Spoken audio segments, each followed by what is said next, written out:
Corin Mitchell in the news this week. At the Balham branch of Pizza Express, there's dismay for the chef as another customer orders the American hot.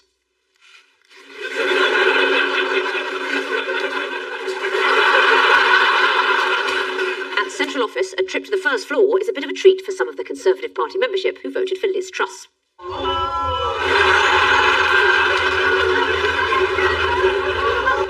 And most commentators agree that Liz Truss could have chosen a more private moment to tell one of her ministers that they're sacked.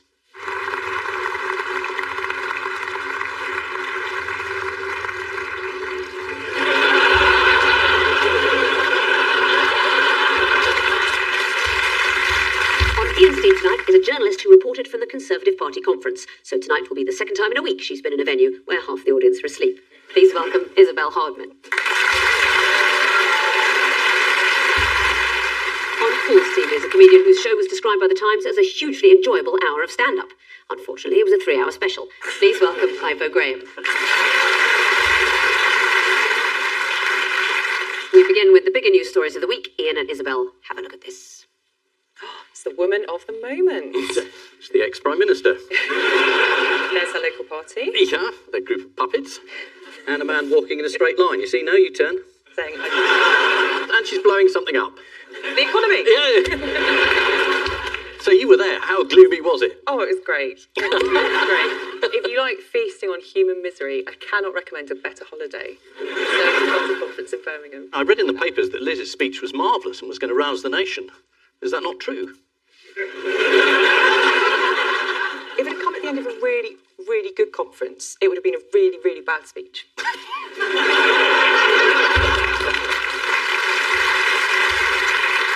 you see Therese Coffey's speech? I did.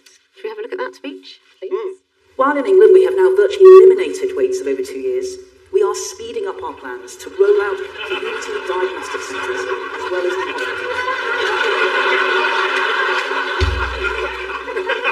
I mean, normally coffee wakes people up. But who got the biggest reaction from the crowd?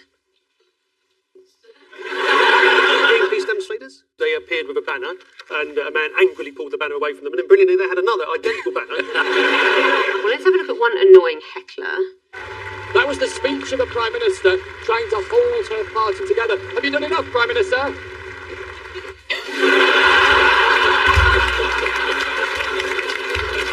I'm so sorry, that wasn't the climate change people, that was Chris Mason from the BBC. The climate change protesters, let's look at them. Yes.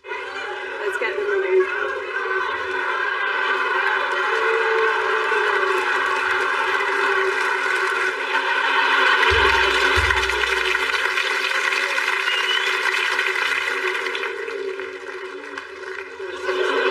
When they were all shouting out, out, out, I wasn't sure who they were saying it to.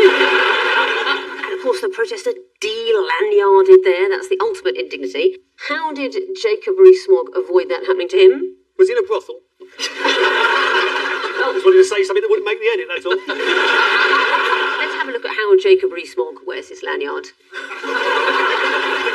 It looks like it's a lot an auction. Here's a debate that I enjoyed. I hope you know the answer to this. Is Liz Truss the first Prime Minister to have gone to comprehensive school? Theresa May's school was a comprehensive school. No, it was selective.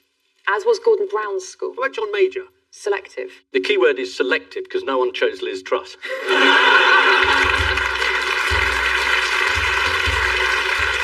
One candidate before the speech said the good thing is that the slogan is projected onto the wall behind her, so it's not going to fall off like it did with Theresa May.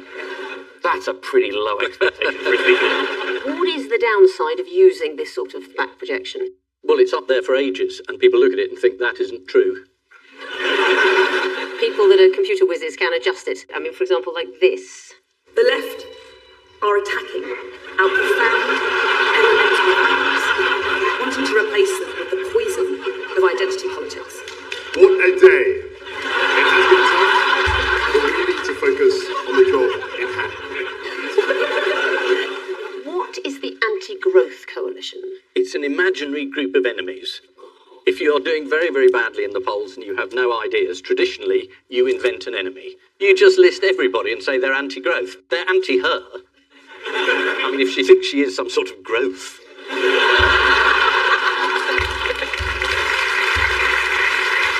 Liz Truss said anti-growth coalition included Labour, the Lib Dems and the SNP. The Daily Mail said number 10 won't rule out Jamie Oliver. The anti-growth. She's blamed everyone. IMF, BBC, C of E, DFS. Let's see who Liz Truss thought was to blame for the 45% tax rate. Chancellor. Can I ask you, Prime Minister, did you discuss scrapping the top rate with your whole cabinet? No. No, we didn't. It was a decision that the Chancellor made. If only there was somebody who could have reported to. Who is the Chancellor blaming for the financial meltdown? Oh, yes, on the death of the Queen. On the death of the Queen. Death of the Queen. So it was her fault. Why don't we have a look at him at the Queen's funeral, just processing that grief? Oh, yes, yes. He is a strange character, isn't he? This sort of slow walking that he does. I wonder perhaps if he had some medical condition. Like he's got his head stuck up his arse or something. I don't know. He walks slowly because he's got these very extreme bunions on his feet. And if you have bunions, you need to pop down boots and get yourself an anti-growth coalition. And it will sort of thing out.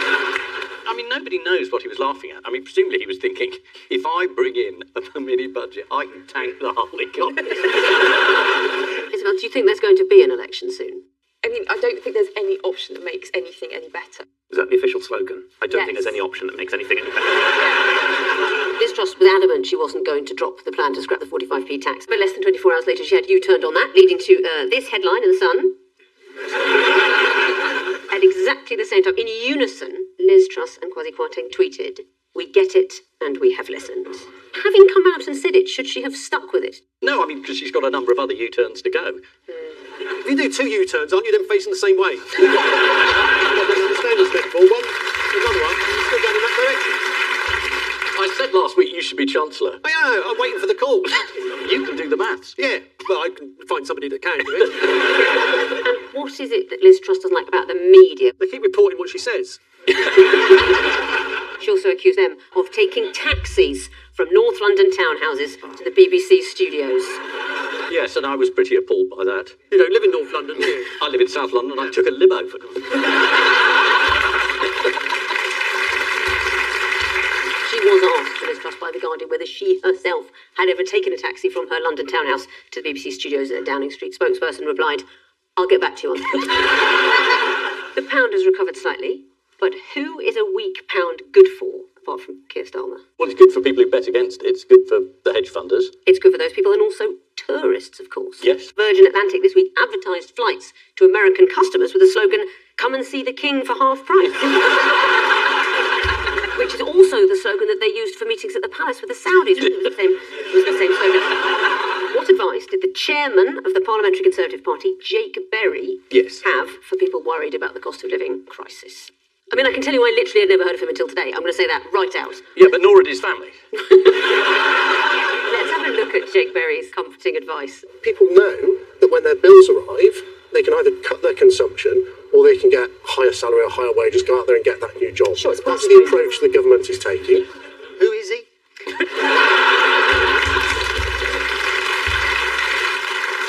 Who's in charge of their election messaging? Oh, well, there we are then. What could go wrong with that?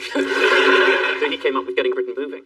Because we're repossessing your house. That's the slogan. We'll get behind it. Oh well, there might be nuclear war. This is the news that Liz Truss is still Prime Minister. One attendee at the Conservative conference told the BBC, "They say of lions in the wild, once they've had a taste of human flesh, they keep eating humans." Well, the 2019 intake of MPs has had its taste of flesh, adding, "Anyway, here's your name badge, enjoy the conference." Paul and Ivo, take a look at this. Yes. Ah, yes, I recognise those tins. Those are Quality Street tins. Yeah, Quality Street wrappers. At last, something I'm interested in. The trains of Quality Street wrappers after 70 years. Christmas time, black and white TV used to hold up the yellow thing and look through it and make it look like a colour TV. Quality Street wrappers have changed. Next question. Sorry, What? you used to look through the wrapper? Yeah, at black and white televisions in the 1960s to make it look as if it was in colour. I don't suppose you did that at Eton, did you? I thought, just got to keep my head down about my private education during the round about the Conservative Party, and then we can have that nice relaxing bit about Quality Street. Why? Burton gets you when you least expect it. Why have they done this? Oh, I don't know. They can't get the papier-mâché. Like, for whatever reason. You know, it's for environmental reasons. Yes, good. Would you like to see the old rappers compared to the new I ones? think there's no other way we can advance this debate. Here are the old rappers. Lovely. You see, there's the yellow ones. You see, look through that. Here's what the new ones will look like. I agree. There was one boo for Jake Berry, Yeah. and there was a whole chorus of boos Yeah. on New Quality Street. Yeah. I mean, he might be doing it for PR, so, Yeah. to get people talking about it, so I Yeah. should clarify. They look shit. But who thinks this is a huge deal and it's a bit sad? I should imagine there's a Quality Street Appreciation Society that has sort of said, no, we have memories of holding up the yellow wrappers, watching black and white TV. Alex Hutchinson. Yes, that's him. It's actually she. According to the Sunday Times, she's a I know him better than you do. she's a chocolate historian. Any ideas for what she might specialise in? Quality Street. Yeah, I mean, I've got a list here. William of Orange. Wars of the Roses?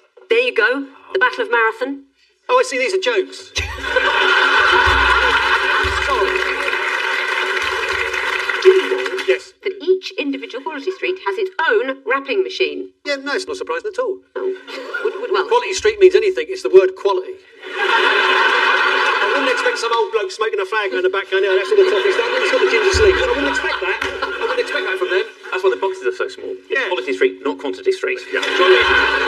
who do you think was more enthusiastic than Paul about the fact that each individual Quality Street chocolate has its own wrapping machine? Was it Greg Thingy? Greg Wallace. Greg Wallace. Greg Thingy. And his friend, the other one. Yeah. Should we have a look at Greg Thingy at the factory? Yeah. The sweet's coming up under here now. Okay? Brilliant! And then as it gets up to the top, They just twisted it. twist it out. Yeah. Either side. Either side. Literally like a couple of fingers coming in and twisting it. Yeah. So and that's Brilliant. what we've got. Brilliant! Has he had a drugs test? In a climate change breakthrough, Nestlé have announced that some of the wrappers on Quality Street will soon be recyclable. The changes to Quality Street are yet another example of the modern woke agenda ruining the traditions of Christmas. This year, they've even got a man doing the Queen's speech.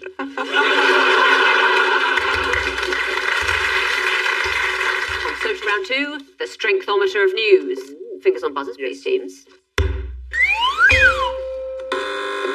Yes. Elon Musk, he made an offer to buy Twitter, and then he said, no, I'm not doing that, I made a mistake. And now he's back on board, and he's going to be on Twitter. And why do you think he had this change of heart? Because he realised Twitter was full of angry, ill-informed people like himself.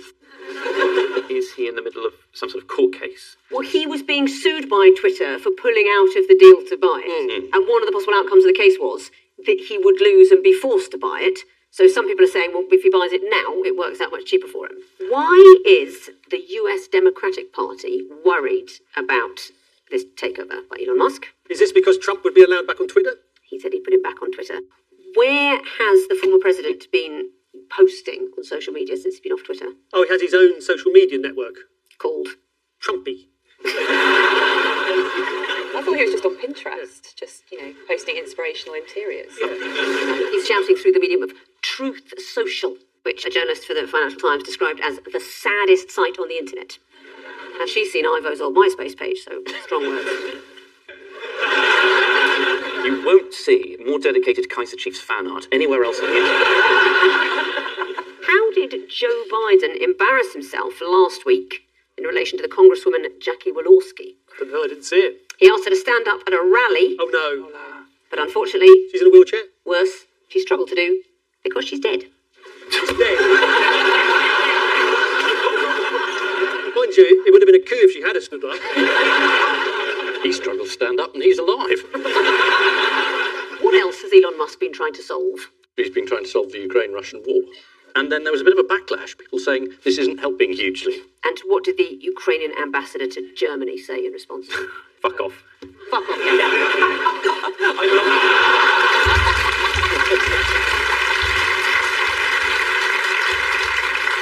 He also said that no Ukrainians from now on would ever buy that Tesla. Electric car? It was another swear word. Oh. Tesla fuckwagon?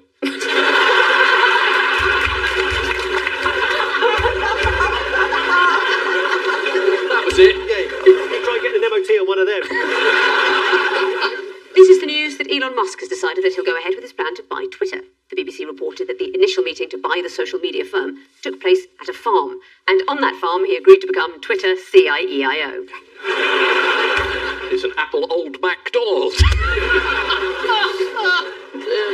You sounded like Battle Brush then. Things on buzzers, teams. Here's the next one. The face is familiar. Yes, this is King Charles, as we now know him. Liz Truss says he can't go to a conference about green issues, and he wanted to go, and she said, you can't go. King Charles had been going to make a speech at this climate conference, and there were reports he'd been ordered not to go, but both sides have said there is no suggestion of a row. So there was a row. In other news, Prince William recently come into possession of the Duchy of Cornwall estate formerly owned by his father, so that includes a garden centre, some rivers, and a tin mine. Do you know what Prince Charles's income was from the Duchy of Cornwall estate? He must have come close to the old 45p, mustn't he? He went and got a better job, so... I mean, He's got a better job. He's got up early. his income from the Duchy of Cornwall was £21 million a year. He did pay income tax, but not on the first £23 million of earnings, and no corporation tax or capital gains tax. When he inherited the Queen's estate, he didn't pay inheritance tax. But other than that, he's just like you and me. Do you know when the coronation is expected to be? June the 3rd. June the 3rd, 2023. What else is happening that day? A horse race. The FA Cup final. Final. Players will be competing for this beauty, and isn't it lovely how they've adapted it to a likeness of the King? This is the news that Liz Truss told King Charles not to go to the COP27 climate summit. The royals are nervously awaiting Prince Harry's tell-all memoir. Andrew, if you're scouring the index, you're listed under P. Not Prince, a bit higher up. Prince William's recently inherited Duchy of Cornwall estate includes a tin mine in Cornwall. Prince William will be able to sell any metal produced by the tin mine thanks to the ancient royal proclamation, whoever smelt it dealt it. Fingers on buzzers. Here we go. Yes. Poker. Ah. It's cheating in games. The chess man who we did last week, Yes. who had the beads that helped him, he's been cheating again. You just want to talk about anal beads again. No, I don't know. I want to talk about the venerable bead, which I...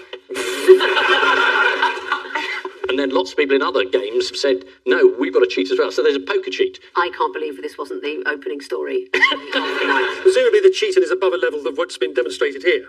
Well, in my view, this woman is definitely not cheating. The thing that it's hard for non-poker players to understand about it is, he went all in, and she called, and you go, how would you know you had the winning hand with Jack High? But she didn't really, because even though her Jack was beating his 8, he can hit any 6, any Jack, any 7, any 8, or any club. So mathematically, her hand is ahead. Is there much more of this? Okay, you're interested in College Street. I'm interested in this hand. Yeah, well, make the rest of us interested in it. Imagine you've got an audience listening to this. Yeah. But I think it's interesting because what people are accusing her of is having a hidden vibrating device, like the anal beads. Yes. And I don't think any of it's true. I don't think the chess player did either. I think he had an earpiece. But where did he have the earpiece? That's what everybody wants to know. Is there any other games it's spread to, this vibrating cheating? Snap. Apparently, Liz Truss used to cheat at board games, according to her brother. She must have been the banker, presumably. There has been a cheating allegation somewhere else. It's been in the world of fishing. Yes, it has. Fishing. Yeah, a man landed a giant cod, but it was covered in batter. There were these competitions, and you could win like $50,000 for catching the heaviest fish. So this chap just stuffed lead weights into the fish's mouth. Should we have a look at the moment they were caught? Yeah, go on then.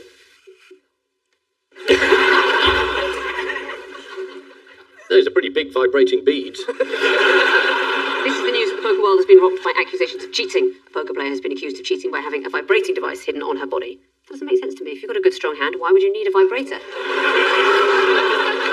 Time now for the Missing Words round, which this week features as its guest publication, Dr. Darts' newsletter, the monthly publication bringing the most up-to-date research into the history of darts. And we start with woman spotted on Google Street View in what? Wheelie bin. It's always a wheelie bin, isn't it? Got it. Woman spotted on Google Street View in exactly the same place she was 9 years ago. What, in her own home? The pictures, 2009 and 2018. That's a traffic lights. Where do you want her to be standing? In the middle of the road? Next, man who what? Did it to prove people wrong. Oh, tanked the economy. Man who took a photograph of a woman crossing the road twice in 9 years. Did it to prove people wrong. I can't believe that happened. What's the chance?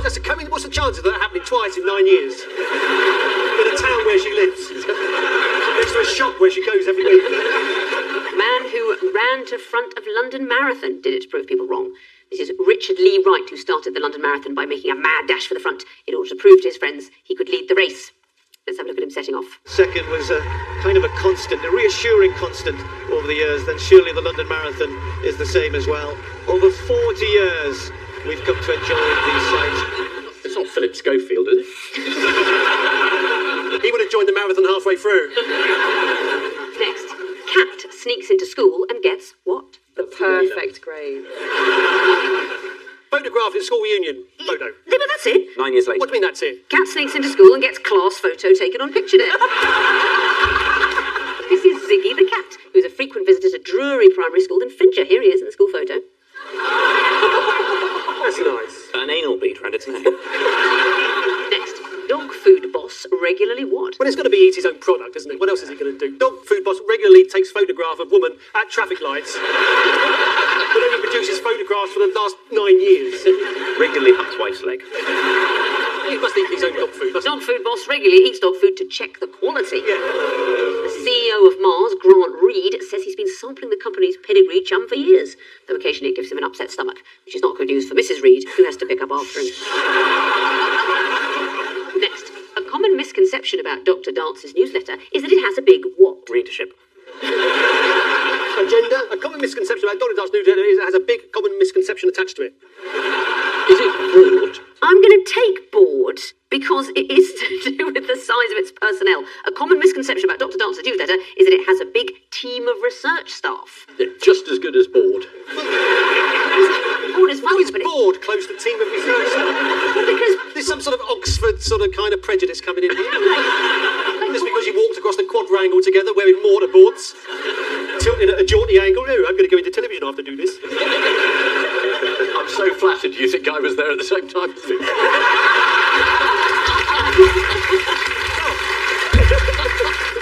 Oh dear, that's made my night. And finally, Queen Victoria was a pioneer of what? Looking bored in sepia photos. Yeah. Not if you've got the yellow bit of Quality Street.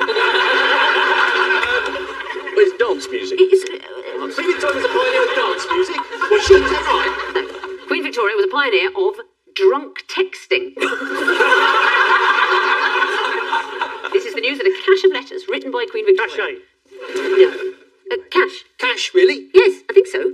Oh, a waste of my time. I'll say cachet. This is the news that a bundle of letters written by Queen Victoria.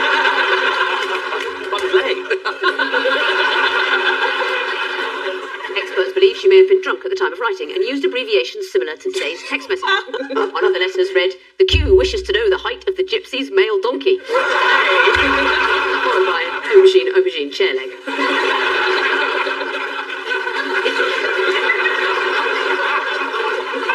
What on earth are you talking about?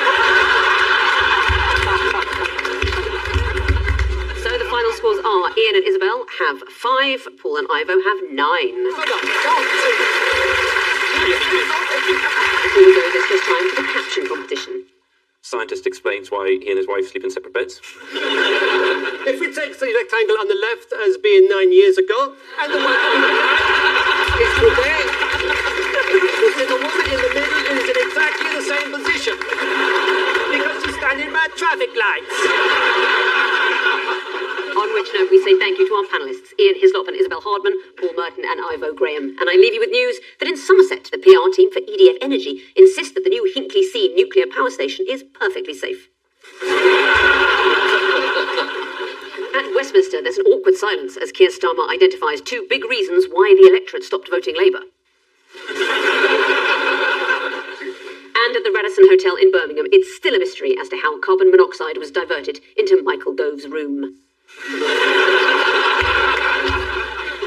Good night.